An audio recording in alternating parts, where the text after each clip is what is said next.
അമേരിക്കയിലേക്ക് പോലും ചിക്കൻ കറി പാഴ്സൽ പോകുന്ന കട എന്ന ക്യാബ് ഡ്രൈവറുടെ പരാമർശത്തിൽ നിന്നാണ് ഞാൻ രജീന്ദ്രദ ധാബ എന്ന സൗത്ത് ഡൽഹിയിലെ പ്രസിദ്ധമായ ഫുഡ് ജോയിന്റിലെത്തുന്നത്.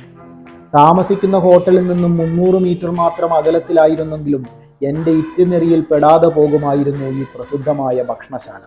വന്നു കയറിയപ്പോൾ നിലത്ത് നിരനിരയായിരുന്ന് ചിക്കൻ കറി ആസ്വദിച്ച് കഴിക്കുന്ന കുറേ ആളുകളെ ഞാൻ കണ്ടു. ബോളിവുഡ് സ്റ്റാർസ് മുതൽ രാഷ്ട്രീയക്കാർ വരെ ക്യൂ നിന്ന് ഭക്ഷണം കഴിക്കുന്ന രജീന്ദ്രദ ധാബയുടെ തുടക്കം 1968 കമൽ സിനിമ റോട്ടിൽ ഫിഷ് ഫ്രൈയും ആണ്ട ഫ്രൈയും വിൽക്കുന്ന ഒരു തട്ടുകടയിൽ നിന്നായിരുന്നു. ക്യൂ നിന്ന് ഞങ്ങൾക്കൊടുവിൽ പല നിലകൾ കയറി ഞാൻ റൂഫ് ടോപ്പിലെത്തി.